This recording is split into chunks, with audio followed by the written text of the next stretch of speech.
उनके नाम के साथ पराशर शब्द भी जुड़ा है, वह देखा है, सुना है। ये एक विशिष्ट परंपरा है। हमें जो कुछ भी आज प्राप्त होता है लिपिबद्ध रूप से, पुराणों के माध्यम से, उपनिषदों के माध्यम से, ये वही परंपरा है जिस परंपरा से भगवान वेदव्यास ने और फिर हमारे 88,000 ऋषियों ने उसे लिपिबद्ध करके वर्तमान पीढ़ी को उपलब्ध करवाया है। और आज स्वयं उस पीढ़ी के एक उत्तराधिकारी के रूप में डॉक्टर श्याम सुंदर पराशर जी महाराज श्रीमद् भागवत महापुराण की इस पावन कथा का वाचन करने के लिए गोरक्षपीठ में पधारे हैं। मैं गोरक्षपीठ की ओर से उनका हृदय से स्वागत करता हूं, उनका अभिनंदन करता हूं। इस अवसर पर हमारे जितने पूज्य संतजन आए हैं, जगत गुरु रामानुजाचार्य जी आए हैं, बड़े भक्तमाल जी से मोहन जी श्री अवधेश दास जी महाराज आए हैं, सतवा बाबा आश्रम से और अन्य सभी अलग अलग स्थानों से जो पूज्य संतजन आए हैं, इन सब का भी मैं हृदय से स्वागत करता हूं, अभिनंदन करता हूं। हम सब जानते हैं कि एक पखवाड़े का एक कार्यक्रम हमारा चल रहा है। कल ही यहां पर शिव महापुराण की कथा का विश्राम हुआ है। वह भी 2 सत्रों में चलती थी, कार्यक्रम चलता था। एक सत्र में पूर्वाहन में यहां पर रुद्राभिषेक का विशिष्ट आयोजन होता था और अपराह्न में शिव महापुराण की पावन कथा के श्रवण का आनंद गोरखपुर के श्रद्धालुजनों को प्राप्त हो रहा था। और आज प्रातःकालीन सत्र में श्री श्री लक्ष्मी नारायण महायज्ञ की कलश यात्रा के बाद पंचांग पूजन के कार्यक्रम को संपन्न करने के उपरांत यहां पर अब कथा का शुभारंभ होने जा रहा है। इस क्षेत्र के वे अधिकारी वक्ता हैं और उनको सुनने का अवसर गोरक्षपीठ से जुड़े हुए श्रद्धालुजनों को पहली बार यहां प्राप्त हो रहा है। स्वाभाविक रूप से हर व्यक्ति चाहेगा कि उन्हें अधिक से अधिक समय मिले और फिर एक नहीं, 2 नहीं, विगत 5,000 वर्षों से जो पावन कथा कोटि कोटि मानवों के जीवन का उद्धार का कारक बन रही हो, उनकी मुक्ति का कारण बन रही हो, जीवन में उन्हें सफलता का मार्ग दिखाती हुई दिखाई दे रही हो, भारत के गौरवशाली अतीत का एहसास कराती हुई दिखाई दे रही हो, उस पावन महापुराण की कथा को श्रवण का आनंद इसके अधिकारी वक्ता के श्रीमुख से सुनने का अवसर प्राप्त हो, तो यह दुर्लभ क्षण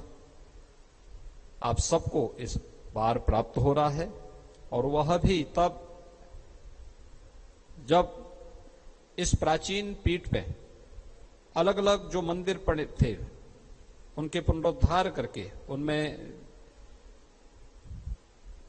देव विग्रहों की स्थापना का कार्यक्रम संपन्न होने जा रहा है। उसमें भी आप देख रहे होंगे अलग अलग हैं, श्री हनुमान जी का भी है, राम जानकी जी का भी है, राधा कृष्ण जी का भी है, भगवान विष्णु का 10 अवतारों का भी वहां पर वे देव विग्रह हैं, 9 ग्रहों का भी है, संतोषी माता का मंदिर भी है, बाल देवी का मंदिर भी है, षष्ठी माई का भी मंदिर है, अन्य तमाम देव विग्रह वहां पर विराजमान हैं। श्रीमद् भागवत महापुराण में श्री विष्णु के जो 10 अवतार हैं उन्हें भी बहुत नजदीक से सुनने, जानने और इस धराधाम में उनके अवतार के कारण कि उन विभिन्न प्रसंगों को एक दुर्लभ क्षण आप सबको प्राप्त होगा। मैं इस अवसर पर अपने इस पूरे कार्यक्रम के जो हमारे यजमानगण हैं, जो इस कार्यक्रम के साथ जुड़ करके इसे सफलता की नई ऊंचाइयों तक पहुंचाने का कार्य कर रहे हैं, इसमें यहां पर आज आए हैं श्री ओम प्रकाश जालान जी आए हैं, श्री अशोक जालान जी आए हैं, श्री चंद्र प्रकाश अग्रवाल जी आए हैं, श्री शंभू शाह जी हैं, श्री श्रवण जालान जी हैं, श्री ओम प्रकाश करमचंदानी जी हैं, श्री अतुल सराफ जी हैं, श्री तन्मय मोदी जी हैं, श्री प्रदीप जोशी जी हैं, श्री राजेश मोहन सरकार जी हैं, श्री अमर तुलसियान जी हैं, श्री विष्णु अजीत सरिया जी हैं, ओम प्रकाश करमचंदानी भी हैं, श्रवण जालान जी भी हैं। इन सभी यजमान गणों की ओर से भी इनको भी मैं धन्यवाद देता हूं और इन सब की ओर से एक बार फिर से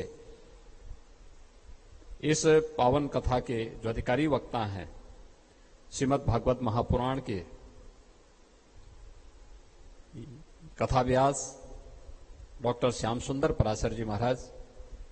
का आप सभी श्रद्धालुजनों की ओर से और इस साप्ताहिक कथा में जो भी श्रद्धालुजन भाग लेंगे उन सब की ओर से मैं एक बार फिर से हृदय से स्वागत करता हूं, अभिनंदन करता हूं और विश्वास करता हूं कि एक सप्ताह तक आप इस पावन कथा का श्रवण करके आनंद तो लेंगे ही, साथ साथ उससे ज्ञानवर्धन भी प्राप्त करेंगे। खासतौर पर संस्कृत के जो हमारे आचार्य हैं, वे विशिष्ट प्रसंगों को उल्लेख अगर अपनी डायरी में भी कर सकेंगे तो उनका वह कार्य आएगा, उनका मार्गदर्शन करेगा, समाज के विभिन्न पक्षों को आपको भी समझाने का अवसर प्राप्त होगा। यद्यपि ये सभी के लिए उतना ही महत्वपूर्ण होगा, लेकिन संस्कृत के जो हमारे यहाँ के आचार्य होंगे, जो छात्र होंगे, उनके लिए एक दुर्लभ क्षण भी होगा इस कथा को सुनने और उससे ज्ञानवर्धन करने का। मैं एक बार फिर से इस पूरे आयोजन के प्रति अपनी शुभेच्छा व्यक्त करता हूं और विश्वास करता हूं कि भगवान गोरक्षनाथ जी के इस पावन धाम पर उनकी कृपा से और जिन देव विग्रहों की स्थापना यहाँ पर होने जा रही है, उन सब की कृपा से, उनके आशीर्वाद से इस संपूर्ण कार्यक्रम को हम निर्विघ्न करने में यहाँ पर सफल होंगे। उनका कृपा हम सब पर बनी रहेगी, इस विश्वास के साथ आप सब के प्रति और इस पूरे आयोजन के प्रति मैं अपनी शुभकामनाएं भी व्यक्त करता हूं। ओम शांति शांति शांति। तो गोरखपुर से सीएम योगी आदित्यनाथ को आप सुन रहे थे। शोभा यात्रा कार्यक्रम का सीएम योगी ने शुभारंभ किया है और आपको बताते चले श्रीमद् भगवत कथा का भी शुभारंभ आज से हो गया है। यूपी के सियासी गलियारों में एक मिथक नोएडा को लेकर भी था। कहा जाता था कि बतौर सीएम अगर नोएडा का दौरा किया तो सत्ता में दोबारा वापसी नहीं हो सकती। इस बात से